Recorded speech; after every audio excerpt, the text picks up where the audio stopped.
Hello there. What is going on, you beautiful people? Welcome back to T-Flip Show episode 5. Welcome back. I am so happy to have you guys. Hey, we got a great show. You guys are about to witness and hear and see some great content. We are here joined by Jared King this episode. This guy is a former stud athlete. Now, you can take my word with that. Played alongside of the guy, and he was an absolute stud when it came to football. But the guy gave it up and is pursuing music now, and I'm convinced the guy's just good at everything he does. You could take my word for that. If you haven't checked him out already, you can check him out on all social media. BTW, this is Jared. By the way, this is Jared, BTW, but of course. And then you can find him on Pink Looks White on all other music platforms, and check out his music. Absolutely. We're going to touch on that this episode. You're going to learn a lot about him. And I'm going to tell you guys right now, you're going to see shortly or hear shortly, the guy speaks in a way where his words carry so much more wisdom and has so many more years on it than what his age actually is. The guy's the same age as me. You would think the guy is well into life and has got it all figured out with the way he's talking. So with all that being said, I'll let you guys get to the show. But hey, for you on YouTube, smash that like button if you haven't already. Hit a little subscribe button. I want you guys to stick around. This is content every single week.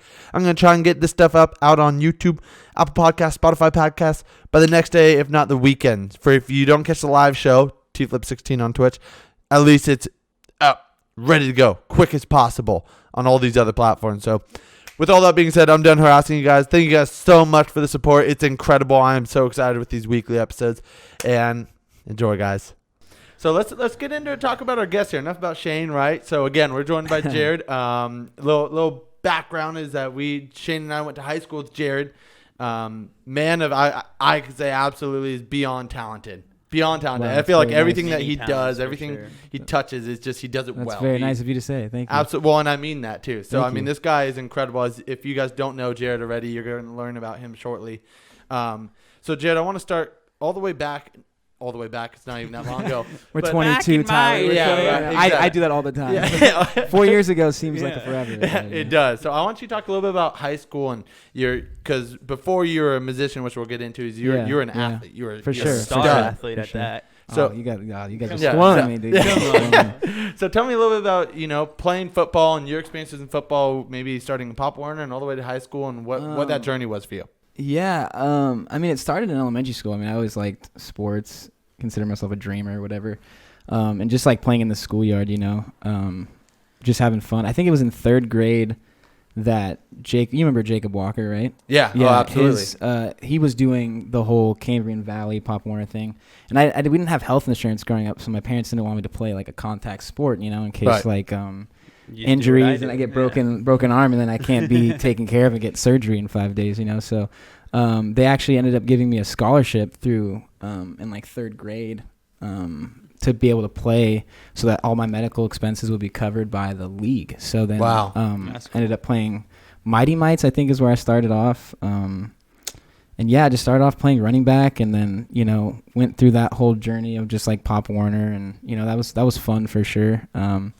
And then I think it was 8th grade that my dad always sees into the future, and he was like, you're going to get burnt out, so you should take a year off. And I thought that was crazy. But in hindsight, it worked out, because that was like when I transitioned from just being kind of an athlete in multiple positions to like wanting to play quarterback, which ended up being the position I played through high school.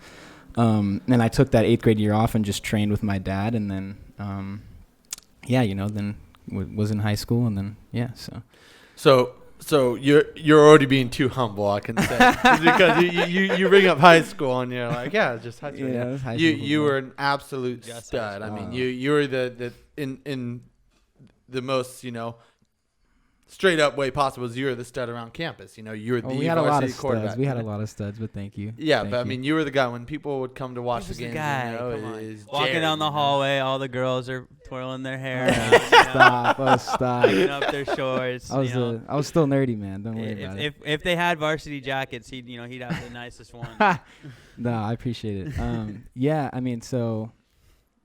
So I wanna ask you. So we won't get into the details, but you were very talented playing football at Lee, Thank you. and then you decided to go to Foothill College, which is community college.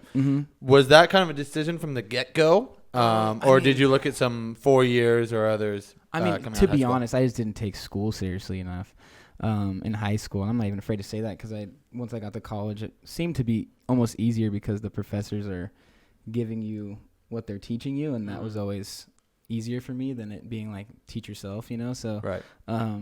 but I mean, I remember Coach Padilla saying this coach is coming in here when at BYU, Cal Poly, whatever, but I just didn't have the grades.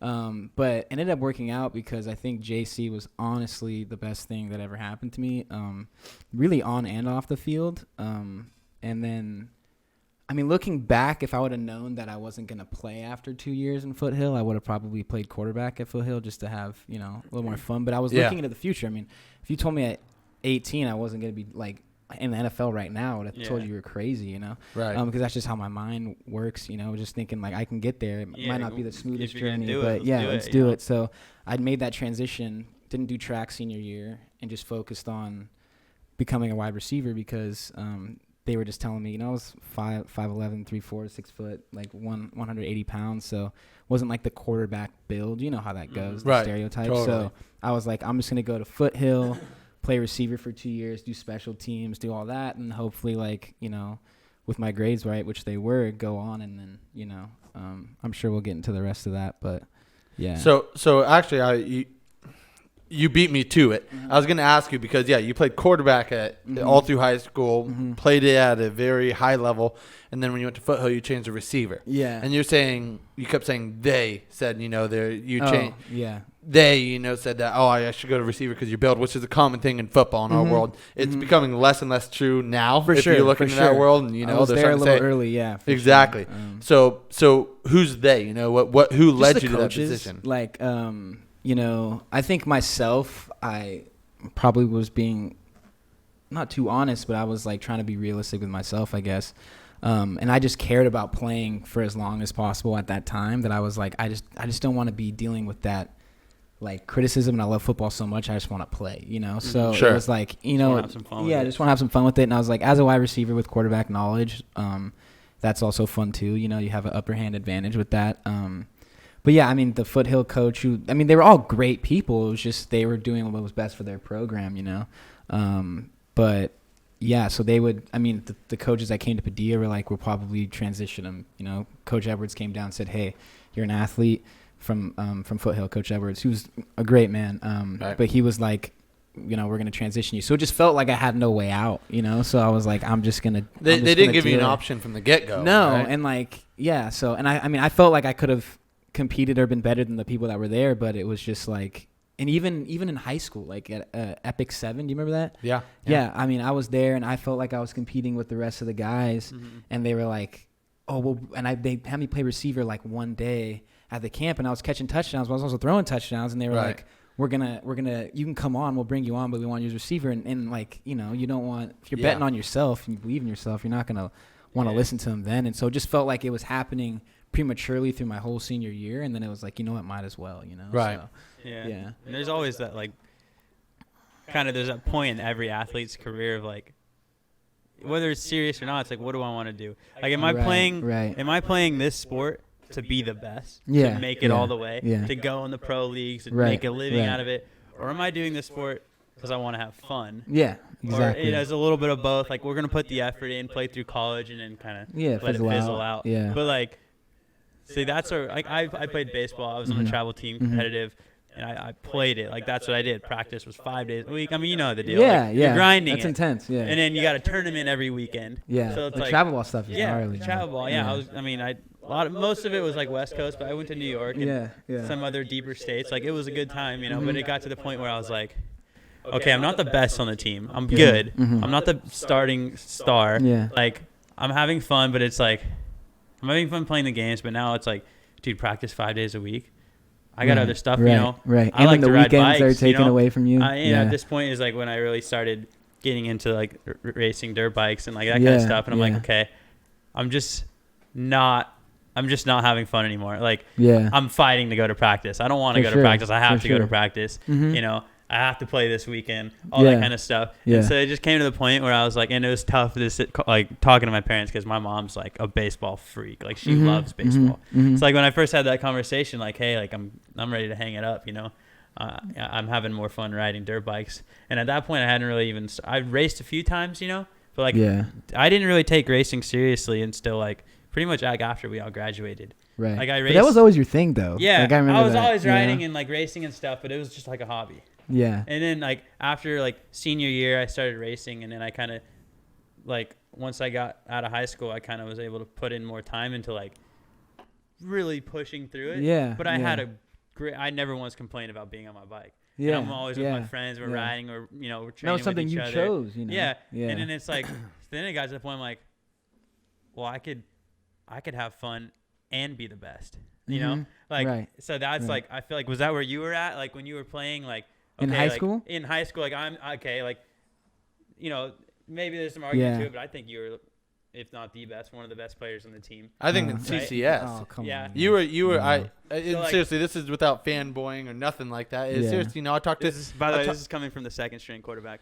I was his backup. Yeah, that's 100% true. No, it is. Hey, you know, and I got to give Tyler some credit there because no one took more shit than the second string quarterback. At Lee High Nobody. School. Nobody. Because, bro, Nobody. there Maybe was more gloves There the was year more before. yeah, I was people gonna say talking. maybe gloves. which is terrible. There was more people talking to Tyler about not playing than talking to Jared about playing. But you know what, Tyler? You never changed like No, your he was- position, you know, And and, you know, that, and I Hey, admire he you for that stuck with because it and he you loved were it, like, so. screw all of you, like I love this game, I'm gonna do what I can to be a part of this team, and like you Yeah. helped, you There's know. definitely some You know what I pride you mean? should take in that. Yeah, like Well, that means 100%. a lot. Because a lot of people would quit or Yeah. change positions, or you know what I mean. Because it's the same thing Mm-hmm. for me. Was not wanting to change receiver. You were like, I want to be a quarterback, Sure. you know, and like Stuck with that, it. and that's what you did. You stuck with it. I'll tell you this. Well, thank you for that. Yeah. But I'll tell you this. Looking back, I wish I wasn't so stubborn because it's stubbornness. Yeah. Not to I- think that I was yeah. gonna take your job, but it's like Yeah, you know, yeah. it's like Well, I want to you be a want- If I quarterback. was, Game I would time. have thought this. Like, You- I mean, you there was put someone the above work me. in. You want to be on the field for sure. Yeah, for no matter sure. what Yeah. you for sure. I don't know what But, it is, but you know, I think it definitely paid off because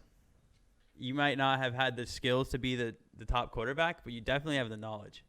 Yeah, From what I Right. I don't like, I'm not a big football guy, but hearing you talk, you've always had the passion, you've always had the knowledge, and now, I mean, now you're a quarterback coach, right? Coaching Del Mar. yeah. And which is awesome. By and the now way, you're now I was you're gonna ask you I about saw you that. with I saw you with the headset on. Yeah, on that's IG. that's awesome. Jake's Right? out there too. Which is Yeah, cool. so Jake's like- out there so, now. like, Yep. Now you can Shin. kind of Yeah, With Shane. Shin. Well, so that's and sorry to interrupt you, Shane. That's what I was getting to. Is talking about at the time and at Lee. You know, Yeah. you were the best quarterback in CCS. I think we'd argue. Coach Shane always mentions you is that he hasn't seen a quarterback like you in Wow. CCS since. Shane said that. Huh? Shane, I promise Wow. you, he said that. You know, Vouch. hopefully Wow. he's here. I told him that you're on. He wants to tune in. That's But, awesome. He was a big part of that for sure. Exactly, and so you know he's the head coach at Del Mar, and I work with him. You know, and he Yeah. says that you know that you were a Wow. different athlete at the time, and so Wow. it's easy to look back and say, you know, Yeah. oh, I wish I did this, I wish I did that. It's always Yeah. easy to reflect and Yeah, say for what you could sure. have done different. But at the end of the Yeah. day, you know, what I you guess- did is what you did. I guess we never really gave you a time to answer that Yeah, question. you were asking me something. Well, you were Yeah, asking it me was- about just like so the, like yeah, like My I bad. said, I had No, the, I had the no. opportunities Talking. where I was like, I'm having fun yeah, and I could still be the best. Like, yeah, did yeah. you like kind of were you able to like encapture that and realize, okay, like I could be the best, but were you really having like were you loving practice? Were you loving the games? Were you Oh loving yeah, it? dude. Like, Playing quarterback's amazing. You don't Yeah. get hit 5 times a week. You get hit game day. I mean, I think for me too, like in middle school, like, I mean, you had like there's football's not in middle school, so Mhm. I felt like no one really saw the athlete that I was. Because I'll be honest with you, like my dad's not a basketball person. I couldn't shoot a basketball worth of shit. You know, Yeah, like that's I like wasn't another good thing, at. too, Yeah, with, I like, wasn't like I middle was on the school team, but football yeah. or baseball. It was There's always, none, It's you know? basketball and volleyball. And track, and no one goes to track. Yeah. And it's not that you're doing it for the accolades, but Uh-huh. I mean, it's nice to be when you're working al- to it be definitely helps. rewarded, you know. Like- So I think with high school, and the other thing too is when I came in my freshman year, like I don't know if you guys remember, but Cole Doty was Yeah. like A stud. 10 years ahead of everybody, dude. That Mhm. guy looked like he was on steroids. Like he was so he Yeah. was such a freak athlete, you know. And I remember freshman year, everyone's like, dude, just go to receiver. Like you'll always be a year behind him because Yeah. you won't get to play on varsity until you're a senior or whatever. Mhm. And I was just like, I just did this whole year of not playing football to play quarterback. Like, Mhm. I can't do that. And then we pushed to get a freshman team. Yeah. Then we went 4-0 on the freshman team. And then the next year, We started off like 3-0 sophomores, and then and Cole, amazing athlete, amazing friend. I'll talk to. He's actually a part of my beginning to my music career too, which is pretty funny. That nobody knows about. Huh. But he just talked about the mental side of the quarterback position that he couldn't play, and ironically enough, sophomore year I ended up getting pulled up, and I guess the rest is history in quotations. So that I guess I mean I would say I was having a blast, and I was lucky to have a dad that was willing to take me out, and I liked working hard. It was fun for me. It's just like anything. It's like if I'm going to be involved, I want to be involved fully. Yeah, so like I feel like part of that fun, at least for me, is always like, okay, I'm good, right? Mm-hmm. So like that when you're already up close to the top, it helps you want to do that. Yeah. But I feel like for me, like having fun, like did that make you want to work like that much harder? Like just the fact that you were enjoying it. Yeah, for sure. Pushes you. Yeah, and I think too, like we had athletes that I've been hanging out with, forever. Like, we had like Michael Brown, Zach Draxton. Like we had so many. I mean, we had 9 sophomores, I think, on varsity when we were at sophomore season. Touching on that, talking about the teammates, I think what's cool is that playing through the years, not even as long as like, for example, Jake's in here, is Leland. Well, there's guys like we were such a tightly bonded team. I'll say that. In high school, we were very. I felt like we're all boys. We give each other shit, but that's we were all friends. Yeah, and being a part of other teams through the years of me playing, just even into De Anza. I didn't have teams like that, and it's foreign to me coming from Lee, where it felt like everyone was boys automatically. And all in the neighborhood. De Anza, I was like, oh wait, you don't mess with me. JC's an interesting culture too. It's a whole different. De Anza, you guys had like inter squad fights and stuff. Oh yeah, my first year there was the worst. People stealing from each other. Y'all were nasty, man. They were nasty. And then I wish I was there. They had the double bench clearing brawl. Yeah, where you were like the only one that didn't. I remember that. That was gosh, and I want you to know, I sat there as they're shaking hands. I was so sick of the team at that point, and because we'd fight between each other, I just went and took a knee on the opposite goal line. I was like, I'm not going to stand up for anyone because it's like this is stupid, man. That's you guys catch your suspensions. I didn't even start this game. Who was that against again? I remember that. That was such I think Laney. Deal, I'm almost no, not Laney. Chabot against Chabot. Yeah. Yeah, that was my mom said that was miserable, ridiculous. Yeah, that was something else. We got the tapes for that actually. That was crazy. It was everywhere. we watched it literally got posted everywhere within that league. Yeah, and it was terrible. But we got sidetracked. Well, I'm sorry, I didn't even hear what your answer was to his question. Oh, I mean, I was just saying he would just ask me like just having fun and like. And I don't even know if you recognize that like. You're good. It's just like you just know that you're able to be on the field and just like having fun, and it's like and then I was just kind of getting to the teammates thing. I just think we had such a growth again. Like we had the 9 sophomores on varsity, and then we were like 2-8, and like we were scoring a lot, but we were getting scored on a lot. That was in the A League too. Yeah, that was an A League, and then it's like those dings hurt, but then you get to be a junior and you're like, oh, everybody's now that was down there is hitting you, not everyone that's in college now. So it's like and then that's when it got really fun. I think junior year is still one of my favorite years because we had the senior class with like Greg Lee, Cole Doty, like all the seniors, and then it was a very cool team. Cool team. Yeah, I think from the spectators' perspective, our junior year was the most fun for football. Yeah, like Redemption, Branham. That was the year where like our student section like the police came to like 3 of the y'all games, were like, crazy, man. Y'all were crazy. That was cool too. We had a big turnout. It was the senior class above us, and then our junior class just going insane. Just the whole thing. Yeah. And like it's gotta like Taylor Clauser brought a camp, like a motorhome. She brought the whole motorhome. She brought the motorhome. And I didn't have my license. My dad's truck. And like we had the whole barbecue at the Branham Field. Yeah.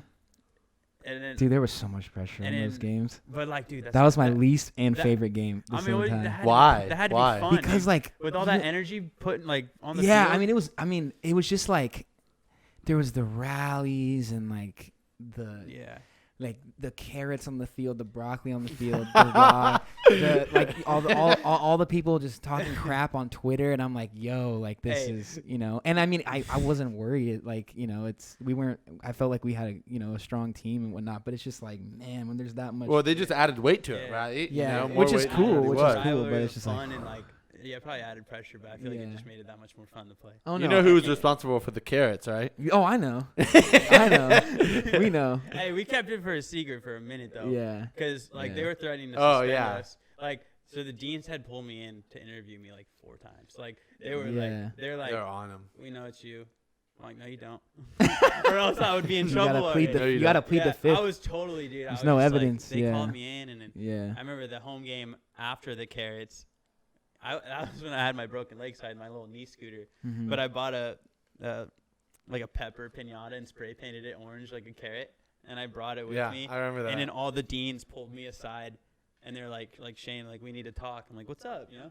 And they're like, so like, do you know anything about the Carrots? And I'm like, honestly, no. I mean, obviously, I couldn't have done it, right? Because I looked down on my broken leg, and then I was like, nah, but whoever did it, man, that was rad. And then like the next day, they were threatening to suspend or whatever, and like right. It was but they like, can't. They don't have any evidence. They were like suspension, and then they were like arresting under like defacing private property or something. Sure. they want to add any. I'm like, dude, I drew a dick with Carrots. Yeah. Get over it. And they did. I think they did stuff to our field too. So yeah, the deans communicated. Well, the next day or they did something. The next day they brought the broccoli. The broccoli, and that's what started like the broccoli head. The one thing that when I did that, I thought it was just gonna be like that joke, like maybe a day or two of talking about it. That's it. But I never expected to start. Which is fun though. All the Twitter beef that came was so much fun. And then high then they came. High school's a different They came time, like on a couple days later, like on our home game, and I remember like we were all out there like defending our field. Like I was out there with like Robbie and like Lucas and a bunch of other kids, and then they came and like we literally had like a defense around our field, and they snuck through like the back gate and like threw all the broccoli in. And wow. That was at night, right? Yeah. Yeah, that was definitely a good time. That was just added to the yeah. drama. I know we got sidetracked, but we're talking about that Brandon game. Yeah. And I know like talking about the energy, and I Yeah. can't imagine, especially if you're starting that game, being the starting quarterback. You know, there's a lot of weight around that. Yeah. Well, that was something else. Like I think when you first mentioned that, I get chills thinking about that because when we ran out there, that was a different type of loud and they had the poster that said redemption and how loud the bleachers. Didn't I've they never broadcast that game? Yes, too? and they broadcast it. Yeah. I've never seen high school bleachers at our level, like besides De La Salle and all them. Yeah. At our level, so full. The pack, which was fun, man. Packed. Yeah, it was so fun. fun. You guys scored touchdown. We bought out the snack shack with all the water bottles, and when you guys scored a touchdown, we made it rain. Wow. And like, I don't know. And then we were so into it. It was just so much fun. It was something else. You guys were special. I mean, fans, just our energy, like, just watching you guys play and like the energy just made it so cool to watch. And I would have loved to known what it was like, the energy on the field, having that behind you. Yeah. It was loud. Yeah. I know that. Being on the sideline, it was loud. It was loud. There was Being a lot on the sideline, it was loud. It was loud. Man. So I totally forgot. I have this. I pulled it up. They're able to see it on stream. This picture of Jared and I. This was both of our first year in college. Yeah. And that was a scrimmage. That was like the, what is it called? Like the preseason. the preseason. It's just a preseason scrimmage, I think. or Because whatever. there's no refs, nothing like that. Yeah, no refs, nothing like that. Yeah. That was cool, man. But I totally forgot about that as we're talking about Foothill and De Anza. Pulled out with my nappy ass hair and baggy jersey, all that. Yeah. You got the rag up front though, looking good. Yeah, a little something, little swagger. Whoops, that was the wrong button. But it was cool. It was a cool experience through football, through those years. For sure. So now shifting gears, right? We talked about Right. football, and your journey along the way, and what. So before we get in, I'm sure you already know what I'm getting to. But what made you stop football? Wow. I think it was a lot of things, man. Because did you get hurt? Was it an injury? So I did get hurt my second year, but I don't think that if I was 18 or whatever, because I think I was like second year in college, probably second year of college when I got hurt. But I think if I got hurt the first year, I don't think it would have stirred me from anything. It was just like, I mean, sports are always a big part of my life, but I think there's a lot of people that it's even bigger, and when everybody on the team, especially when you get to junior college, it's like the only thing you think about, talk about, breathe about is like getting to the next level. And I want to have conversations about other things than football. You know what I mean? There's more to life than just that. And I think I was like starting to realize that I'm not as much of a football player personality wise as I am physically. Like there's a lot of athletes out there, but it doesn't mean that like you need to use that as like your lifestyle. Yeah, like your lifestyle. It doesn't need to be your whole life. It doesn't need to be whole life. I get that, man. Yeah, and so I think it was, head injuries was a big part of it for me. Now I'm playing receiver, like I was getting more head injuries, and like, the training staff was amazing at Foothill, but it's just the culture. Like I got blacked out in games, and then you pass a test that someone drunk and a sleep could pass, Yeah. and then you go back out, and then and then you're dinging your head around again. Right. I there was nights where like I couldn't sleep. I like lights were sensitive to lights when driving at night, and I did tear. It was like I worked really hard in the off season. I was the biggest, strongest, fastest I ever was.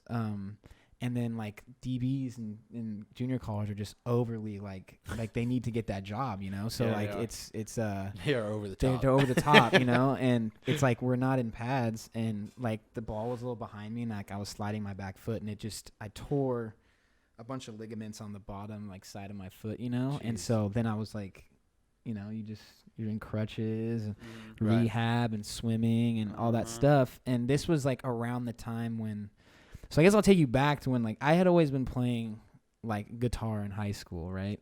So I didn't know that about Yeah, I you. didn't. Yeah. I think I could almost find it. I remember seeing on Instagram Yeah. well after football, a picture just you on the guitar. I was like, he knows how to play guitar? I was like, no shot. Yeah, I was like, yeah. I've been trying to, Yeah, this man spent probably 3 months trying the guitar. at the start of COVID, Yeah. my cousin He gave me a was- guitar. I was like, He was Yeah. in. well, because yeah. I've always loved music, especially country music, and I Yeah. got acoustic guitar for free. My Yeah. cousin gave me here. Nice, you know, extra. nice, yeah. But I got fat fingers, man, and I Right, feel like I right. just hit every single chord, dead Yeah. chords. That's how it everywhere. is in the beginning, though, man. it Fatter, was fatter, irritating. fatter, Rough skinny. start. That's how it is. You just got to keep going. You just got to It's- keep using the YouTube. Because I want to. Exactly, and it's self-taught too. I was going off Yeah, YouTube. yeah. So yeah. I didn't get rid of the guitar. I still have it because I haven't intended to. What kind of one day. acoustic is it? I couldn't tell you. I could pull it Can you out. tell me? Okay, yeah, we'll do it afterwards. Yeah. Yeah, okay. But So, anyways, you play the guitar. You since high school you played the guitar, right? yeah. So I mean, I have a huge musical background. Like that's I can tell you that story too. But my uncle. My great uncle Gary King was like he made a living off of bass. Like all he did was Really? play bass. He recorded with the Jackson 5, like Blame It on the Boogie, their biggest track. He played the bass to that track. Okay. Grover so Grover cool. Washington Jr. Yeah, old. I mean, I go to record stores like Rasputin and stuff, and there was one jazz artist by the name of Bob James. I mean, he's not like huge, but for jazz, he's huge, and he's on like every random $4 record. And he That's played cool. with Roberta Flack. Did random stuff with Michael Jackson. Did stuff with Grover Washington Jr., who's another. How you related to him? You said this is your grandfather. My great uncle. Great uncle. Yeah, Gotcha. yeah, That's so my so cool. That grandfather's a- connection. That's Yeah, neat. it's weird, and I mean, I wish when I was younger I was more into music because even my grandfather played in like his own little travel band, R&B band, and they bought a Volkswagen van and would tour. Because my dad's from upstate New York, so I'm pretty sure they would tour up there, and my grandfather would play guitar and sax, and then my nana and pop, my great grandparents, they were as a couple. My pop played the sax and nana played the piano, and they would just go to nightclubs and like make a couple $100 Sick. a night and go play at Yeah. nightclubs. So it was always there in the back. And I mean, as a kid, like I always just I listened to music as Sure. much as possible. Absolutely. I was more of a fan of it then. Like I didn't think of it. And like in high school, it was kind of, I think I said before, like Cole Doty. So he lived over there by like, you know, the Trulux neighborhood, like off of Cole and Mhm. Union. Sure. And his dad had like I don't know what year it was, but it was new and it was nice. It was like a trailer, not like a motorhome. It doesn't drive itself, but you can hook it up and Yeah, like a camper Winnebago, trailer, yeah. like camper trailer. And Cole had converted that to a studio because Cole is like Mr. Hobby, and he's also very talented, very smart. Like he's great. Like he's a great musician. I had no idea. Yeah. You or him. Like, Yeah. that's what I wouldn't Yeah, have I ever know. guessed. I mean, that wasn't anything that was like, you know, I was posting about. I mean, I just like feels like till last year I couldn't play in front of anybody. Like it's just like so in your head, you know what I mean? It's like, Yeah. but Cole, like, I mean, Cheyenne Okatari, you know Cheyenne. Right, yep. He's like I knew. phenomenal. Yeah, I guitar knew player. he was always into guitar. Yeah, yeah. He was the one that was teaching me, and like John Frusciante from Red Hot Chili Peppers was someone that studied early on, and Gary Clark Jr. Just like old blues is kind of what you get into when you first start playing guitar. It's like the guitar world. You go into any shop and you don't play blues and they hate Yeah. you. But yeah, so we were just jokingly around. Like I was trying to be like write like as a songwriter for like blues Mhm. musicians just in Cole's house. We'd go make just terrible stuff, but it was so much fun, you know. Like Yeah, it was just riffing around. and it was just a and hobby at the time. writing Like I was still stuff. playing Yeah. football. Sean would come over and we would track stuff, and we were just starting to track stuff. And then Cole was working at AVAC, and then Aaron in Pink Looks White, who's like the man, the Mhm. man who's taught all of us. He's like producing God. He was working at AVAC too, and Cole's like, if you ever need a guitar player, like I got you, and Cheyenne, you know. And so then Cheyenne made the connection with Aaron Sayer, and so all around that was happening. Mike, I call him my cousin because I've known him since birth. Jack Manila went to Westmont, was rapping, and he's a very talented rapper. Still makes music, goes to Academy of Art. He's a big part of my music career too.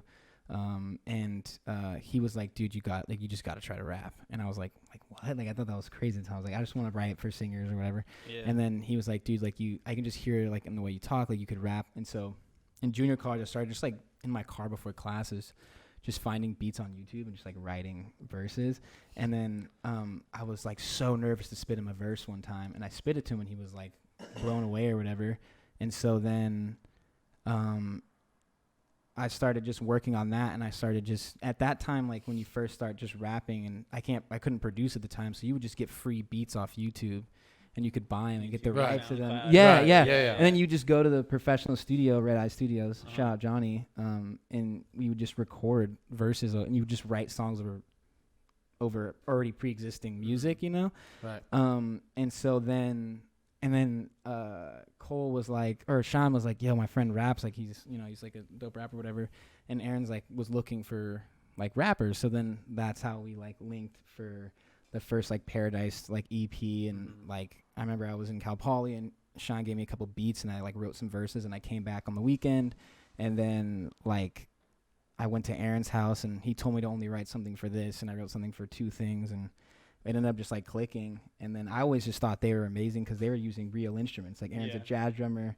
There's our other friend Caleb and AJ who are also phenomenal musicians, and they were all recording everything, and I was just writing verses over you know. So it was cool to be able to work with people who were recording live instruments, you know. So that's kind of how that all started. And then now, it almost kind of fell into its own lap a little bit. And so I spewed off there. What was your question was like getting into just how you got into it. Well, how you got into it. You answered it pretty well. You answered it incredibly. It all just kind of stumbled upon it. Yeah. But I guess quitting football was like the injuries.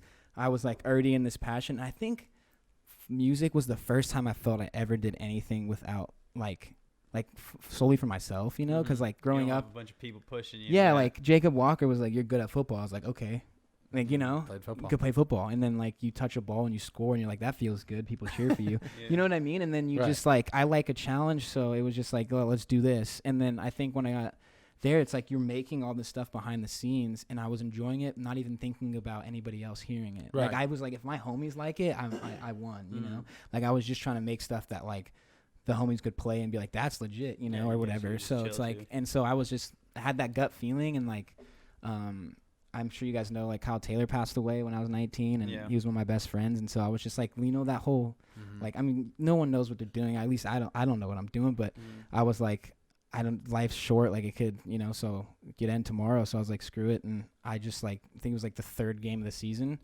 I was like back and forth with my roommate, and I just got in my car and I drove, and I told my coach, like, I'm over it. And then I transferred to the Academy of Art after that in that fall, and so I'm here now.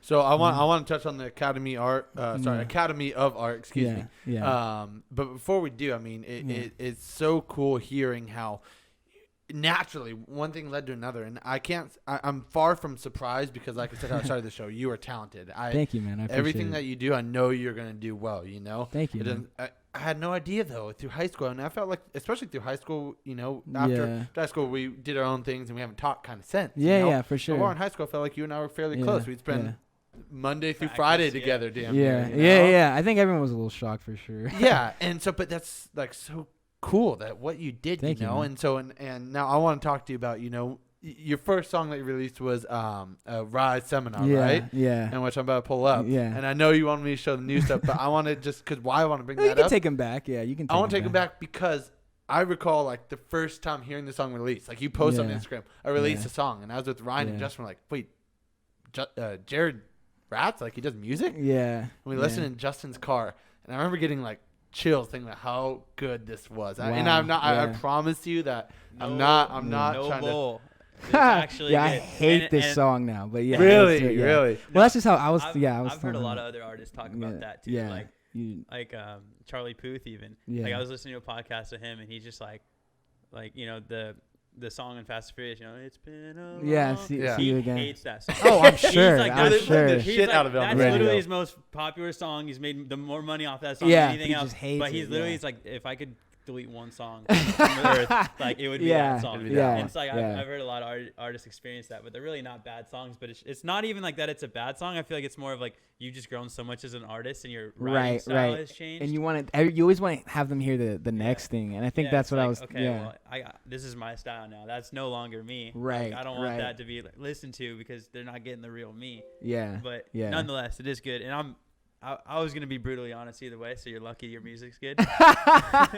Thank you. I've definitely had some other friends that have put out music, and it was, And if you don't like, I would love to hear the feedback because I don't get offended by that shit. When I first heard you were putting, you had I think Tyler, like, dude, Jared put out a song. I was like, all right, let me hear this shit, right? Yeah. Let me listen, and I was actually pretty impressed, and even more so now. And I do think it fits your style a little bit more of what you're doing now. Pink Looks White. Yeah. I actually was pretty impressed. Thank you, man. Like not even that it was. And I hate, and I don't like that stuff now either. So well, not even like an impressive like I know this kid that's pretty good for like a local kid, but I was like, no, this is good. Wow, man, thank you. Genuinely good. I appreciate that, man. You said you like prefer to just do like songwriting now. Like, what is your songwriting process? Like, I was listening to some of the lyrics. Definitely, some of the lyrics doesn't sound like stuff you've experienced. But I was wondering if which lines? Well, I heard some stuff about guns and stuff. I think. Oh yeah, probably. But like, what has any of it inspired from like a girl or like any life stuff that you've really written about from your experience? I mean, and the thing is like when it's like I think Jay-Z said it, when you're young, like you're not writing like about anything, you know, like it's. I like to think I'm writing about stuff, but now, I mean, so like now with Pink Looks White, so we did so they reached out to us because of our like 3-song EP, Paradise, and the Epidemic Sound is a online like licensing company, so they like if you're a YouTuber and you want to have royalty-free music and like not get caught for using like a Kendrick Lamar song, we and other artists in their company make music, release it, and then it goes on their list, and then people can come get the instrumentals or with the full song. So, and then this year they were like, we're gonna stray away from hip hop, but ironically, like me and Aaron were already like, I told Aaron like I think rapping, just like honestly, just being like African American, they just assume you're gonna do that, and I like to, as a rebel, like I like to go the opposite way, and I've always liked the, like I said, the instrumentation. So, I always just wanted to songwrite and like produce, and I still I was definitely still love rapping, so but I'll get into that. But like so they reached out to us like I think in December, and they're like, yeah, we're straying away from hip hop, but if you guys got anything for us by the end of the month, like we'll take it.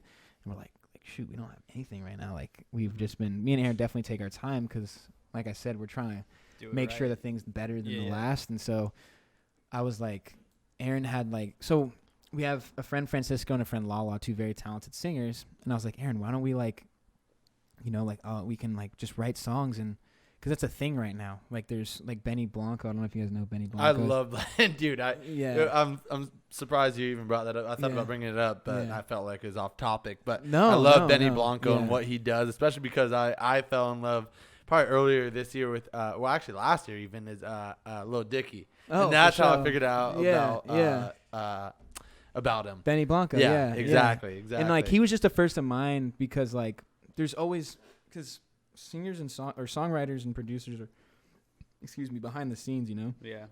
And he was like, screw it, I've been writing these hits for 10 years. Like I wanted a little bit of acknowledgement. So now he'll make a song for someone and then say with Benny Blanco. Yeah. Or like with Justin Bieber or whatever. And I always thought that was cool because it's like I can't sing, but I can write melodies and stuff. At least I think I can. And it's like it's so cool to hear someone bring it to life. It's like almost more exciting than just being like, let's make a beat, let me rap on it. It's like you can write the bridges, the hooks, the the random turnarounds, like all that stuff. And so Aaron and I were like, let's just try to make let's see how many songs we can make in a month. And Aaron kind of had half of one done, and I had another instrumental I was working on. And so those will be the next 3 that come out, all singles, but they're with singers and stuff that we've written, all the instrumentation, and they helped us in the writing process too. But that's kind of where we're at now and kind of what I want to do. But like Brock, I don't know if you guys know who Brockhampton is. They're like a boy band, rap band. And often what they do is they'll do an album full of rap music, and then they'll have some pretty songs with like singers.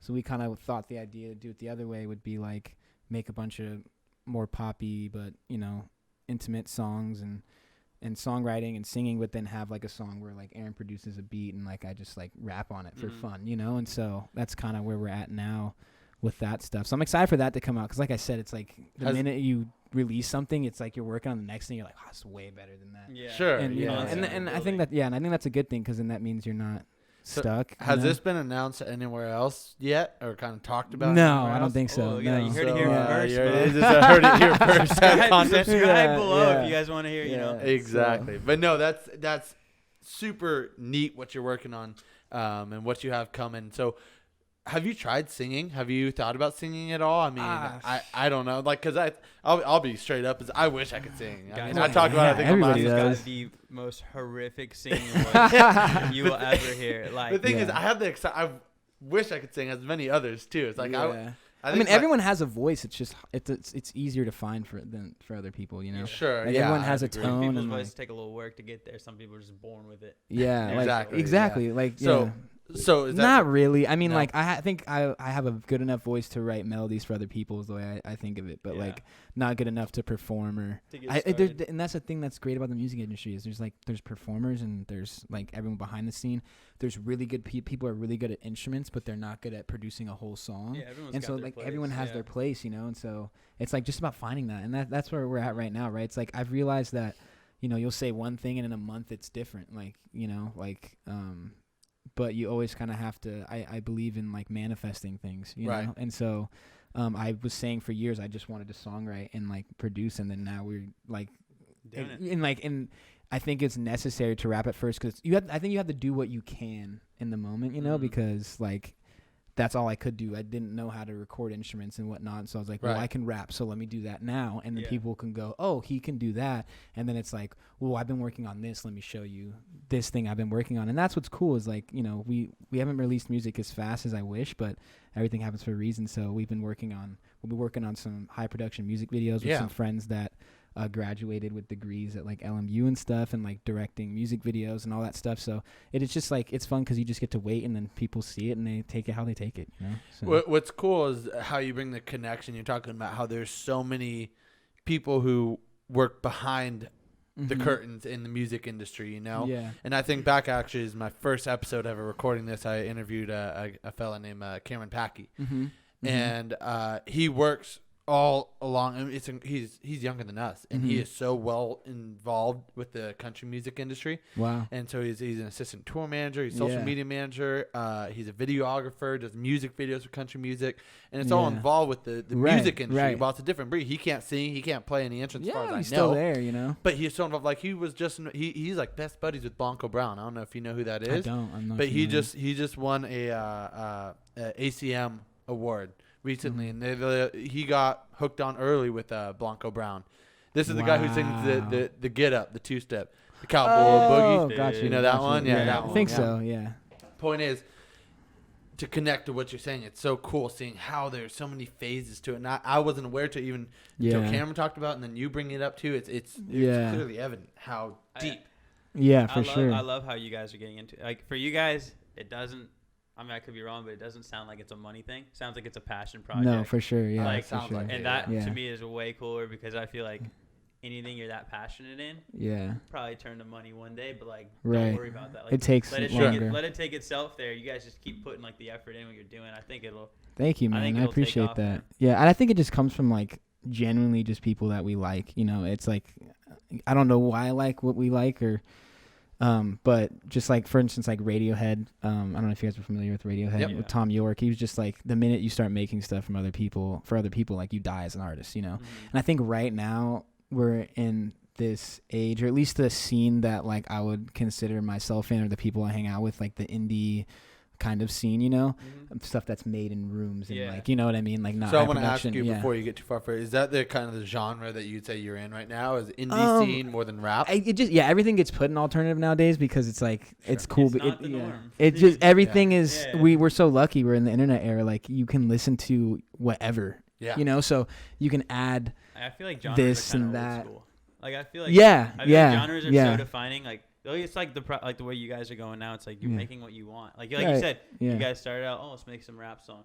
But now we just want to do like instrumental stuff and like blues more. Yeah. Like I feel like Yeah, I mean, I feel like you guys aren't really defined into a genre right now, and you're just making what you want. Thank you, man. Yeah, no, for sure. I think it's like that. Like, and again, like, I guess what I was kind of trying to allude to is like, with Spotify, it's so like you guys could release music tomorrow if you wanted to, you know? And so what that causes is like everyone's in this copycat era. So I think now the only way to stand out is to go right if everyone's going left and not do it in an unauthentic way. But you can look at it like, for instance, I guess right now what me and Aaron were talking about is like it's still fun for things to be accessible, but it's like write a song that almost isn't accessible and then see how you can make it accessible, and then maybe that's where you get it's like something unique in quotations. You know what I mean? It's like you gotta think out of the box a little bit. Yeah, it's like the album OK Computer from Radiohead, like in the early punk scene, that was like the most creative and experimental album. But now you look back on it and they've made way more experimental albums. But what they did was they like just changed the way where the bridge came in, and they changed how long verses were, and they changed the instrumentation in rock and early punk and alternative rock music, to be specific, you know. So it's like it's you know, and it just takes more thought, and I think it's just more gratifying that way. Totally.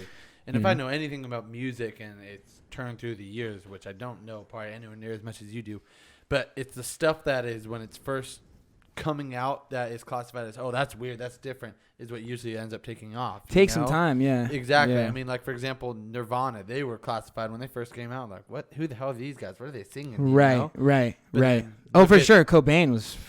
They're type of rock at the time. Because, you know, that the generation before that, rock music was, you know, AC/DC and Def Leppard even. Yeah. You know, and Nirvana was a different twist, and people were like, no, what is this? Right. That's disrespectful. Everyone's kind of, you know, Look at the history they've left since. And we didn't know we needed it either, you know.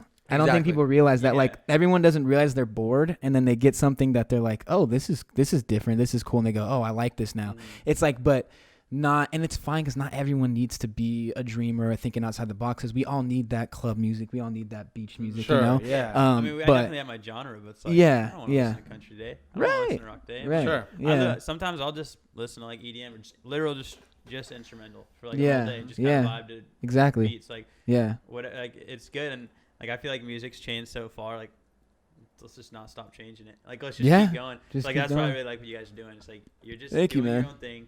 You're not following any norms. You're just making. Doesn't have to be good. It's good music, but it doesn't have to be good. Just the fact that you guys are just sprouting your own root, I think, is pretty inspirational. And Thank you, man. I appreciate it. I mean, you just look at like how much. Like, okay, let's just take like classic rock songs, right? Like Pink Floyd. Yeah. Pink Floyd is already so different, but even like the songs then, it's just funny to see how much they've changed. Like you take a radio song now and a song then. The song then, you're like 3 minutes into the song before the first words.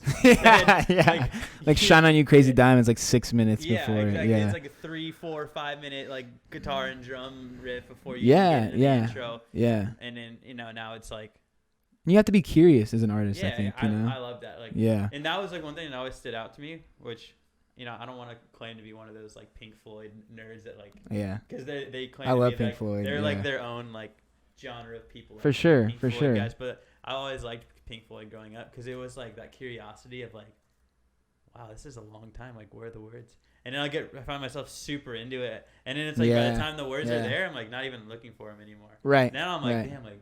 That was like a really cool like musician, like, music and stuff, like instrumental. Yeah, and I know, and that's the thing is like I think we also really care about lyrics with this project. Like, I mean, when it comes out, you guys be the decider, but it's definitely more poppy, and we had to write the lyrics so fast. But I think definitely in the future, I will, at least personally, I want to, because I like writing poetry and stuff. It's just sometimes I think. Like Frank Ocean, I'm sure you guys are familiar with Frank Ocean. He talks about like, you know, melody for him. He says melody is easy. You can't overthink melody because that's when it becomes bad.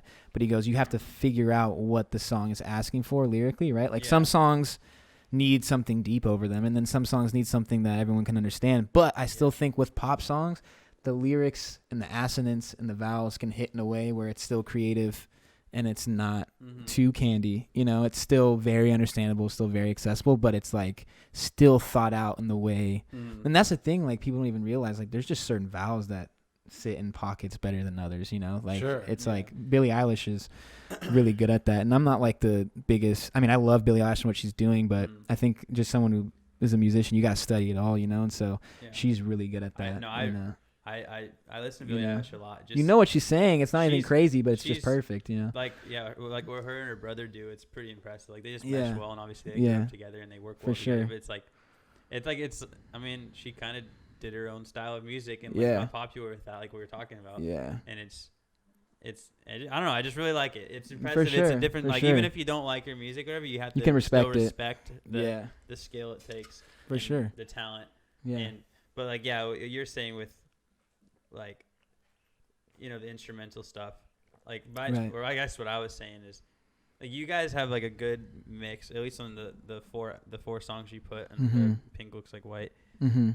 and like you have a very good mix of like really cool instrumental riffs, for like 30 seconds forever. So That's I can get awesome. into the instrumental, and then it's like you come over with some Right, bars, and it's right. like, okay, now I'm getting into the lyric. Like it's almost like yeah. I'm not getting too comfortable into listening to each one. Yeah. It's just like a good flow. I don't know, it flows. Thank well. you, man. And I so for appreciate those that. songs, because there's some singing in it too.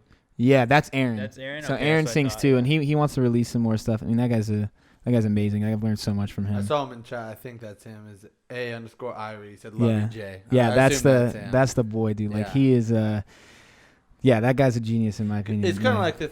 It's like you, Cheyenne, and him, right? There's Is a it kinda- bunch. Yeah, there's our other friend Caleb Fulmer, who's like a man of all things, and our other friend AJ, who's single Waste My Time, like did great numbers, and he's like my other music nerd. Like I talked to him about chords and like that. I love chords and like the way songs come together, and he has a jazz background, so he's really Okay. good with that stuff. And I mean, it would take forever to explain all them, but I mean, we were first trying to be a whole group, but now, like for instance, like I probably moved to LA in August just because that's where things happen, you know. And like we're kind of all here to help each other individually, and if one person takes off, like then you're either in that band and then you can still do your side stuff. It's like beautiful to have like 6 dudes trying to do something, because then it just takes one and one song, and then we're all just helping each other out. So we realized it was too hard to mesh everything together, but it's just, you can never be mad that something was once something and now it's not, because we're still all together. Yeah, you It's still just- got to be happy for your boy. Totally. It's also Yeah. like okay, like I'm not leaving you guys behind. Yeah, It's like, yeah. It's like, okay, let's say you get going, or Aaron gets going. Yeah, Right? Aaron yeah. says like, okay, well, I need Jared to Do be this on or like, instrumental. yeah, Like, yeah. so that you can bring him with you. It's just connections, yeah, you know? and like, yeah. So like Morgan Whalen, he had like him and his group of friends. Like, there's 2 of his buddies that they all wrote songs together. Mhm. Never All- heard someone call him Waylon. Morgan Whalen. Wallen? Wallen. It's like there's Waylon Jennings and Waylon then there's Jennings. Morgan Who's Wallen. this, a friend of yours? No, Yeah. Morgan Wallen. No, I don't know who that Yeah, is. he's a country. Country, artist. yeah, dude, I'm like not like, you Hey, know, well- I'm not brushing country, my friend. He's like one of the top guys on the Okay. the radio, which I actually like some of his music. But him and his 2 buddies Yeah. were writing Man, songs Morgan together. Whalen. Was that dude that said some racist shit? Yeah, that's it. Yeah. I was gonna say, I was like, Yeah. we don't need to go there, Yeah, but Yeah. There's a video of him slipping the N-word with his buddies. Yeah. and But- zero excuse too. Oh, I'm yeah, you should take disappointed. accountability. frankly. But Yeah. that aside, just what I was talking about. I mean, we wouldn't be able to listen to music if we. I mean, the Beatles were terrible Yeah, people. yeah, Like if John you Lennon was wanted terrible. to For us. cancel everybody, we'd all be sitting. Oh, sure. But, Yeah. anyways, Put 'em in my phones.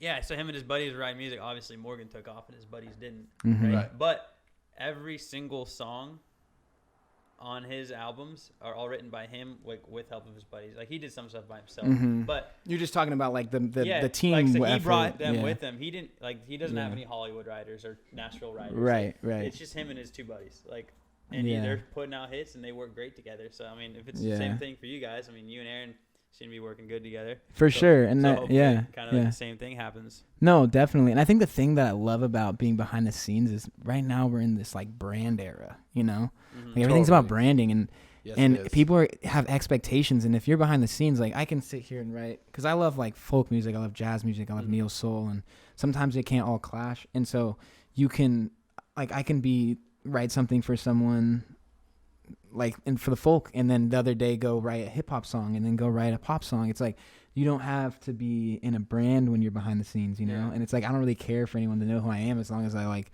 don't gotta work that 9 to 5 one day, you know. So Mhm. that's So what's it's all definitely about you special. enjoying it. Yeah.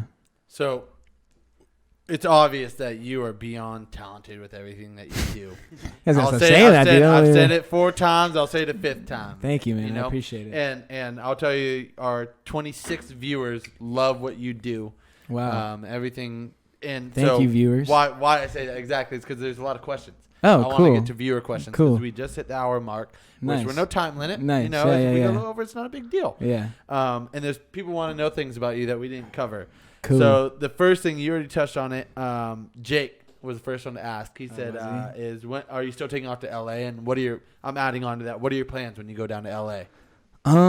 So like, I mean, I'm just going to keep doing, so since everything went on Zoom, I feel like they're going to just keep offering that. And I think the thing that I like about Zoom, and like, I take school seriously, but I like being able to do everything else. So once I get down there, I think it's just about just continuing to now being, I think the goal moving to LA is like, I'm not a call away from AJ to lay anything down or help me with a song. I'm a room away. Mm-hmm. And then we can work on it for an hour Thursday morning, an hour Thursday night. You know what I mean? It's like you can do. Yeah. I don't got to drive in anywhere. LA. I didn't know. Yeah. So AJ and Caleb they moved to LA. Gotcha. And then Cameron Gaduzian is another one that is a part of the group, and Aaron's probably gonna move sometime early next year. Hayden Blaze was from Branham's, a talented videographer. Yeah. He'll be in the house most likely, and so we're all just gonna keep. And then the other thing is, there's like so many people there that don't have producers and songwriters that can sing, and so it's hopefully to go down there and just go to bars and just ask people like, you know, what's up, like, what, you know, because that's just everyone's someone down there. So like, and like just getting better. Like we're in no rush, and yeah. I think that can very easily get you far, you know, and I think that's the best way to network. Social media is obviously a massive power in today's world. Yeah. But I think at the end of the day, like old school networking where you just go up, hey, how you doing? Type thing, you know? Right. I think that can get you just as far. Yeah, and building the content, you know, so that you have stuff to show for, you know.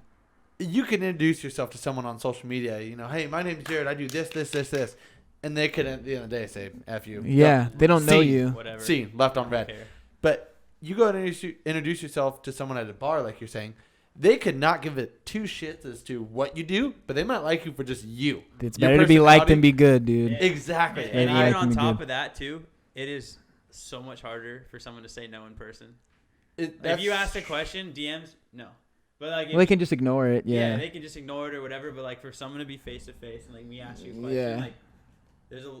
There's just like a little bit more like that help you to get that yes. For sure. And obviously, you know, at least for you're gonna have an experience with it. At least for me, like, totally. When I got my job, the second I knew I got an interview, I was like, I'm hired, because I could talk. Like I knew, like as soon as I could have a conversation with you, you're gonna like me. You're gonna hire me. That's the confidence you need. Yeah, you're getting over there. You're gonna be able to network and talk to people and have conversations like this with people. Right. And like I mean, before I didn't know. I just know you were Jared King and you played quarterback. That's all I knew about you, right? Mm-hmm. But now it's like, okay, like he's got a passion. He loves it. Like totally. Now I know like what you're driven by and everything like that, and so I have a better understanding who you are, and like, and I like it. Not that I ever didn't like you. Sure. Yeah. I appreciate it. I really respect Jared and like what he's doing. Like he's going for what he wants. Thank you, man. I appreciate that. It's cool. I'm glad you guys had me on, man. It's been fun. Of course, thank you for being here. Yeah. I didn't realize Jake will give me a hard time if I don't ask. This is a 2-part question. I assume this is a semi joke, or I'll look. He says, "When's a country single drop?" Dude, he asked me this so many times. I can't say I'm surprised. So many times. Like in my DMs every time I post something. Where's the country song, Jake? When I'm like 30, maybe. When I'm 30. I still love there's styles of country that I like, and I like folk music. So maybe you won't get the full country, but you'll get folk in the future. Hey, if you ever need a ghostwriter for a country song, you got me. All right, cool. That's hilarious. I love that. So my mom asked an interesting question. It's all open, opinionated, and open for interpretation. Okay. And so you have experience in rap and the production of rap music, right? Yeah.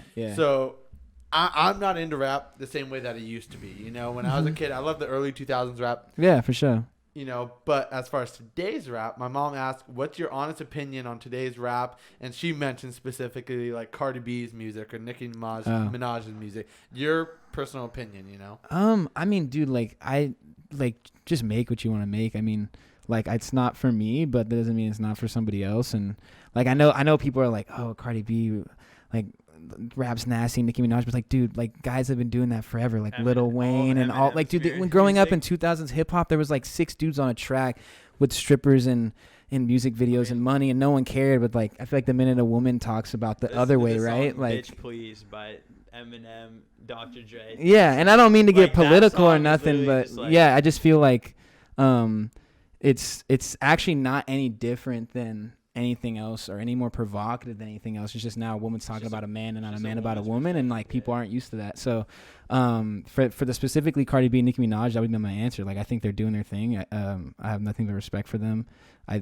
There's tons of women I know that are like, this is awesome, you know, and so it's like I don't put it on my playlist or anything, but that's music and that's life. Sure. You know, it's like you have your own taste, and I don't think we know why. Like, I don't know why I like what I like, but you know.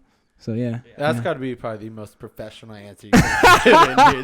That was a very, very, because like if you asked me that, like I've ranted about this countless times, the state of country music. And I'll tell you today, country music is not what it used to be. It sounds like pop music, right? And I'm very open about that. Yeah. I don't knock. I mean, that's why I don't listen to it, but yeah, I don't knock on the artists. They're very talented singers, and I think they're great artists. Yeah. But it bugs me that. But that's because you guys want something a little more, you know, which isn't it's not common. my favorite, but like Luke Bryan, when I first started listening to music, I liked his stuff. Now I don't listen to his music at all. I can't stand it. Well, yeah, but he's still talented. I really like him as a person. Like, I could go have a beer with Luke Bryan and like we get along great, you know. But it's just not my stuff. But I'm not gonna tell everyone don't listen to Luke Bryan. It sucks. Like, if you want to do it, like, okay, we're not gonna listen to the same. Yeah, playlist. and trust me, I used to be like that, and it's a waste of energy. Like being like, this artist is trash. Just let them do their thing, and let like them do their thing, and just rock. Do your own thing. Do your own thing, and you'll be good. Just press skip. Yeah, yeah. Good question, Mom. Good question. Yeah. And fantastic answer. People are raving about your answer. That's a very good answer. So Raymond Rubio 9 asked, he says, Jared, what's your biggest obstacle as a musician? Biggest obstacle? It's a very broad question, but I like it. It's a good question. Wow, that's... So whether, let's say it's hard. technical, you know, or hardware, let's say, you know, you don't have I can the... kind of piggyback off that with a more specific question. Okay, go for it. What's the hardest part of making a song? Is it... Finishing it. Finishing it. Yeah, because like right now we're mixing and mastering these songs that we're working on, and it's just hours and hours of like, oh, that sounds good, and then tomorrow it's like, oh, that doesn't sound good, and then it's like, you know, and then it... I think that a thing, I mean, it's like I'm so new to this. It's like, you know, you're learning every day, but like I think right now I'm just working on, I think I talked about it a little bit before, is like not having an expectation that you think is going to be the end all be all, you know? Like you, like I remember 2 months ago I was like, I'm never rapping again. And then now like a Brockhampton album comes out and I'm like, oh. So like I think it's just working off the inspiration that's in front of you, and sometimes that's hard because you were working so hard towards something 2 months ago and you're like, I don't want to scrap it, but it's like super important to scrap it because you change by the month. Yeah. So it's like now if I can't make a song demo in a night, like I delete it. Really? You know, because like I know it's just going to sit there and it's not going to do anything for me. So that's something that's probably the hardest, is like you get so in love with these ideas and then you go like it's never going to become anything. So you just got to scrap it and then it'll still be there subconsciously later, you know? So that would be that would be my final answer. Gotcha. Being able to move on from stuff. Cool. You know? Gotcha. That makes sense. Yeah. I can totally understand that and see that. It's a different perspective considering I don't know the music world, music production, but I can get that, you know, as far as relating to it is like, I'll say producing this show, like I got 2 episodes behind on YouTube. It's easy to press go live, leave it there. Right. But then I'm supposed to edit this stuff, put it on YouTube.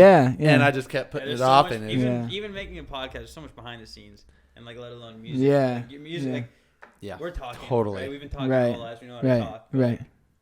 Learning how to play the music, writing the music. It's only, But exactly. both things, just like there's just always behind the scenes that nobody sees. Yeah, absolutely. So I think instead of finishing songs, I would just be like being able to actually just forget things, I guess. Because like, I mean, my good friend Sam told me that what I used to do was sit at the computer and I was like, something's gonna come out, and it's like everything's subconscious creatively, I think, and so you have to make those, like everything's an accident, I think, in creativity, right? It's all stored there somewhere, and you just have to trip that accident. And so like now I'll focus on something for as long as I can, and then if it's nothing's coming out, I'll go do something else, or like listen to a song, watch a movie, and then you'll be watching the movie and you'll go, oh shit, like bar 8 I can do this, or you know, I can put like these chords for this bridge come into your head, or whatever. Said about that, you know, it's like, and it's amazing that once you because everyone, I don't know, I don't really believe in the thing that everyone's like, you got to work like every day, every second, every hour. It's like, that's impossible, you know, because then you don't have an experience to. And I was guilty of that. Like last year, I was like, I need to be in the studio every day doing this and this. And then now that I've been hanging out more, I'm actually way more productive. And that's how you get burnt out. Yeah, it also turns into a job and like, okay, I have to do this. I have to do this. I have to, like, right. Yeah, I mean, just letting your mind wander. For sure, for sure. I mean, it's the same thing. Like even outside of music, like you know, my best ideas come from like when I'm at work. I'm working and I'm Dude, you know, working doing whatever, and I'm like, that's a good idea. Like, yeah. And I'll like take a note. It's subconscious. I'll take a note of it, and then like when I'm in the shower, you gotta note it. Yeah. When I'm in the shower, like I'll look at that note and go to the shower, and then I'll think about that for my 10-minute shower. Like I'll think about the one thing that I already thought of, and just kind of from then like start putting it together. Like okay, how can I make this work or whatever. Yeah. Yeah. And it's like for anything really. Yeah. Yeah. We won't go super in depth on it, but I wish we did earlier in the show. Is it blows me away going into especially songwriters' minds of how your mind works. Your guys' mind works in a different way, because I can't imagine sitting there. You could say that about anyone with a talent and what they do. Right. I can't imagine sitting there and put a whole song together. If you give me a beat and an instrumental, I love music. Like Shane, I can find the rhythm, I can find the beat. I have a feel for music. But as far as putting words together and songwriting in that way, in a storyline, if you will, it blows me away what you and others can do with it. Because I'm not there yet, but hopefully. I think you don't give yourself enough credit. No, I mean, you might not be the best of the best. But no, I'm not. I'm not. I'm like, one day though. Hopefully. Like the songwriting process of, it almost sounds like Tyler's like, did the lyrics come first or does the music come first? And you're like, that's a great question. Or do you like write these lyrics and you just kind of set them aside, and then like you guys are making instrumentals for like another set of lyrics, and you're like, hold on, these lyrics are gonna go so much better with this. Yeah. Like it's different by the day, man. Like I think I don't want to. I'm trying to get away from saying I overanalyze things. I think I'm curious. So if I'm with friends or with a girl or with parents or having an experience, like I'm trying to think about like how that could be expressed if it really means something to me. So it might just be a one-liner. What I'm trying to do now is like, I think chords, like musical chords are a language. So learning songs, I try to learn a song in the morning and you begin to, because nothing's original really, but you can steal a chord there, and then it all starts. And then it's just like it's just constant, again, subconscious and studying. It's like I listen to a lot of Amy Winehouse, great songwriter, Radiohead, Frank Ocean, Tyler the Creator, Marvin Gaye, Stevie Wonder, and you just listen. Okay, when does Stevie like to put the bridge? You know what I mean? Or like, what's that chord change? Like from that verse to the bridge, or you know, what chord progression is that? You know, is that a 2-5-1 there? Is that, you know what I mean? Is that like? So I think it just depends on the day, and again, I think it's just so random. You know, like it's just like. I love that music has no answer. It like really doesn't. Everyone has, it doesn't. All differently, but they all come up with like. That's a great point. Yeah. Like, right there, music has no answer. And that, Like it's just cool that everyone has their own style, but it works for everybody. It's got to be one of the most openly creative outlets there is, I would say. That's why I love music, man. Beyond for open. Sure. For sure. And the way you can interpret it, and so many, like as a listener, you can interpret it with so many different meanings and so many different ways. Like I think of Pink Floyd, "Wish You Were Here." I never I always knew the song, but I guess maybe as a younger age I didn't listen to the lyrics. But coincidentally enough, you mentioned earlier, Coach Padilla told me about one of his favorite songs was that, and talked about the meaning to him behind that song was like, you know, lifelong buddies, mom that he was like a second mom to him. She was on her deathbed. And told him like one song I want you to always reflect on is "Wish You Were Here" and think about, you know, like the value of that song, what it means. Right. And after he told me that, I think that day after class, I got out, listened to that song, really listened. I was like, that's incredible. Like what the power of music can do. Music can do of all genres. Music is such a tool. Dude, like, beyond. Like the power you can do of just like going to my girlfriend, like every time I hear this song, like It just explains, like, perfectly describes how I love Well, that's the thing is, it's like if it's relatable, you just like, why didn't I think of that? And I think that's the chase, right? That's the chase of being like, well, like I want to write, because less is more sometimes, you know. So I don't know. Yeah. Yeah, I love music. Yeah. So, but yeah, I wish I had more of an answer. But I mean, well, no, I think that's The a fact great. that you don't have an answer is Yeah. Well, I think that speaks volumes. It definitely does. It speaks immensely loud volumes in the sense that there isn't an answer to it. You know, there isn't a direct answer to it. It's one of the things you can't put your finger on because it's open to so many different interpretations and beliefs and understandings and. I go on and on. I think from my no, for sure. And just your answer. No, 100%. And I think that's the thing is like, I mean, I'm a conversationalist, but I also like to just be quiet. So I think with music, it's like the best way to just be like, this is how I'm feeling, or and like it'll once, hopefully one day. I don't even want to say hopefully one day when it's my job and you can even take more time on it. I think it'll reflect that more. You know, now you're just doing what you can to get noticed, and then once it starts paying for itself, then it's like, okay, like I can sit around all day and just like think about this shit, you know. So before we go to the next question, your mic is quiet because it's not facing you, so twist it counterclockwise. Come on, Shane. I think that way. Sorry, rookie. Don't be afraid. Turn it more. You sure you're a co-host? There you go. I'm the co-host. There we I'm go. not the co-host. Sorry about that. Producer. He's still learning the ropes. I do all the setup, all the mics, I'm the just hardware. This is embarrassing.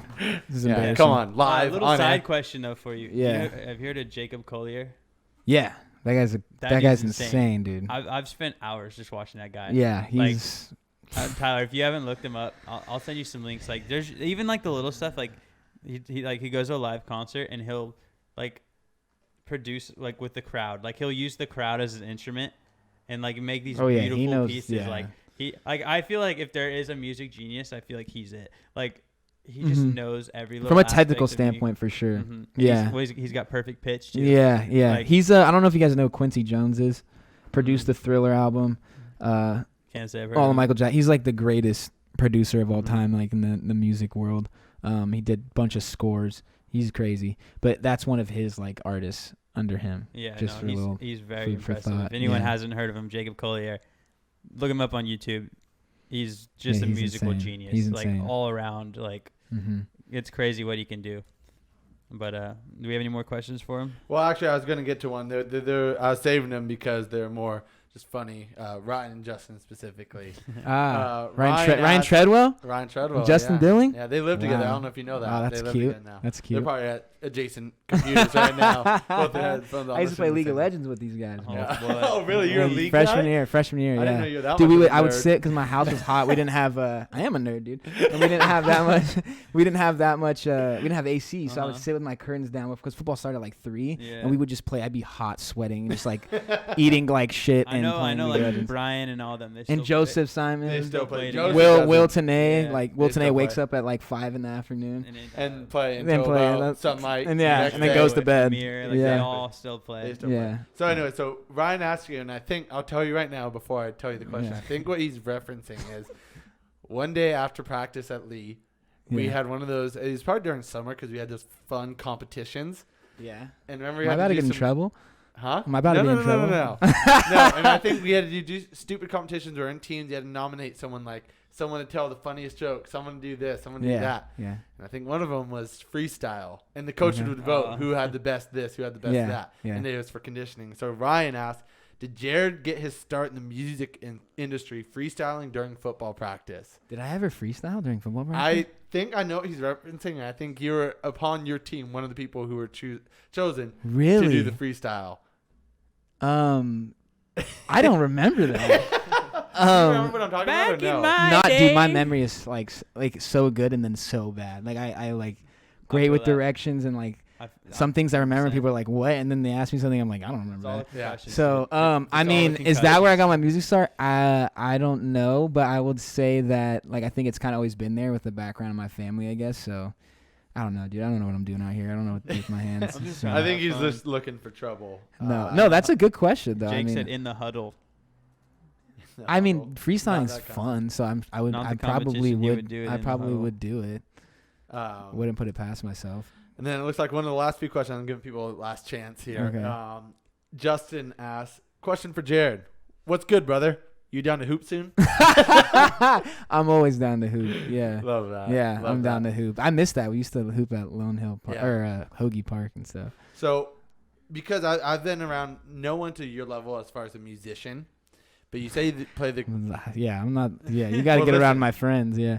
Listen, Yeah. is I like to ask people, like, for example, my cousin can play instruments very well. Mm-hmm. Now, if I were to theoretically put you on the spot here where I grab my guitar, is there something that you could play on the spot? Now, I mean, I don't think I'm much of a wower, like, as a musician, you know? I mean, maybe, but, like, I feel like I just write songs and, like, you know what I mean? Like, I couldn't, like, just You don't nothing think I if could you really. You don't think you could No, just you're not being humble, just are close you? this No, out like, with really, a like, I just 60-second feel riff? like, music for me personally, like, there's, like, John Mayer could sit here and, you know, like, Oh, he John could. Mayer. Sure. He could I gotta shred, listen to but John like Mayer I'm on not guitar like all day. Pharrell Williams, for instance, is like probably someone else, like one of the best producers of all time. Like he'll tell you, he's like, if you hear me play the piano, you'd be like, all right, but he's like, I think of everything, drums, melody, keys. Like I feel like in a sense, in that way, I would be more maybe next time, but I know everyone. Yeah. I just out that question, I got everyone's hopes up. Everyone's doing Yeah. song quotes. We got "Stairway to Heaven," "Smoke on the Water." Smoke on the Yeah. water. And that's is the like thing. most- That's the thing. Like I don't really learn. Like I'll Yeah. learn songs. And like I'll write them down, but I don't practice them every day because I'm always trying to write Your something, own stuff. Sure. my own Yeah. stuff. Yeah, yeah, so yeah, like yeah. I don't like again like I'm not like a camp. I mean I could be a campfire guy. Like I would play in front of people, but Yeah, I well, feel come like on, I'm man. more I mean, yeah. It's like the easiest way to pick up girls. Hey, like you should come over, like Play the campfire, I'm gonna guitar. pull the guitar out. We're all gonna sing. Or just tell them you like them, you know. Yeah, I mean, I love that. Yeah, Just that's tell true. me, like, maybe just yeah, you know, tell express 'em how you they feel. think they're cute or something. I don't know. Hey, Yeah. you're Yeah. attractive. Yeah. that's what I Um, did. My girlfriend, she's in chat. I literally walked up to her. I said, "You're super pretty." Yeah, so you And didn't it need the just guitar, worked. man. You didn't need Yeah. the guitar. Yeah. I cannot. That's play an the additive. guitar. That's an additive. thing. Ryan says Jared is playing life on easy mode. What does that mean? Does mean like everything you're doing sounds difficult to us, but to you, it's like you're playing on easy mode. Oh right my now. gosh, you guys are too so, nice. So I think that's a perfect way to wrap this up and put a cap on this, is because I'll tell you this: talking to you for the last hour and 26 minutes, Mm-hmm. your words carry so many more years and wisdom to it than what your age is. I'll tell you that, and I Wow. swear by that. Wow, thank you. I man. truly believe that you Wow. have. It seems like so much knowledge. You're confident in everything that you're doing. You feel like it seems like you got your head screwed on right, man. Wow, You I know? appreciate that. I could have said that when we were 15, 16 years old in high school, and here we are. You know, I appreciate years that. Man. later, I wish I right? could tell myself that from time to time, but yeah, Uh, I would but find no. myself more delusional than anything. But maybe that's a good That's thing. good to hear from somebody else. Well, I think it would be cool to have you on in a year when you. I'm are- down. Maybe a man. follow up. I'm Yeah, down. in a I'm year- down. can we get it on paper now that you won't charge us because in No. a year you're gonna be famous? No, You I need would your never. I royalties? would never charge you guys. No, I Well, mean I'm down, man, yeah. because we'll have. I think this new stuff and like this year, I'll have stuff that I would say. I mean, I say it every time, Uh-huh. but most confident in like music videos and Yeah, well, you know breaking the water with more mhm. for what I would say is getting into the more professional level of Yeah, things. well, so. I mean, we're here at the end of the episode now, so if you want to take your 30 seconds and plug everything, your YouTube, Yes, your no. Spotify. Thank Plug you. everything. I wanted to do that. So where can Um, people find you on social media? It's at right now it's at By the Way, This Is Jared, but I'm sure you can just look up my name, BTW. this is. At first it was Jared _ Mhm. King with like 6 G's. And I you was guys like- That'd be a on- lot easier than. You guys are on YouTube and Spotify. yeah, we're on so we're pretty much on anything you have. We'll be on Pandora, Spotify, And what do you look Apple up? Music. Pink Looks White. Pink looks white. Pink Looks yeah. White, one word. And we have we're working on some music videos right now, working with that company Epidemic Sound. We're gonna do like 3 singles, probably spring through summer. They're gonna be we'll vocally not be on it at all, but Mhm. we had Do all the producing all and the everything. producing and the writing and the songwriting, which I'm really excited about. And then me and Aaron are already working on the next thing, so Perfect. well, Well, yeah, there we're- should be more to come. Along with that, in the YouTube videos, we'll put it all in the. Yeah, thank you for We'll having make me sure, on. yeah, I'll put it we'll out post down you guys This has up been and fun. Thank in you. the description below. I'll make sure to tag everything. Hit some links for Yeah. our guy We'll be Jared. looking- Thank we'll be you, looking man. out I for appre- the yeah, music. actually, my Instagram link right now is the Kyle J. Taylor Foundation because we was in the heart screening Yeah. Sure. a month ago, so I got to add the Pink Looks White one back. But I'll make sure I'll do that Mhm. tonight. Absolutely. It's on like the Linktree stuff. So. Got you. And Aaron Sayer, you can follow Aaron Sayer, Mhm. Aaron yeah, that's Yeah. our partner. underscore All in any shout out. SAYRE. Yeah, Absolutely. AARON. So yeah. Well, ladies and gentlemen, thank you so much for being here. I really appreciate you guys. Hey, for you guys on YouTube right now, I know we're live right now, but for guys on YouTube, when you're watching this, leave a little comment below. Let us know what you think of Jared and his endeavors and what he's chasing, what he's doing. Maybe a little like button too. Maybe hit a like if you haven't already. Like and subscribe. And as always, leave a comment. Let us know what we should do next. What we should cover. There's topics or people that we should interview. Let us know. And as always, thank you guys so much. And Shane, thanks for having me on, man. That was fun. Yeah, no, it was a good time, man. Shane, you want to close out with anything? Yeah, no, I mean, so next week it'll be just Tyler and I riffing off of each other. So look forward to some high school stories and some fun stuff and some embarrassing stuff. Should be something. We'll so this was definitely a good podcast, but I think next week we'll get some belly laughs in. So look forward to that next week, 6 p.m. Wednesday. And we'll catch you guys next time. Peace.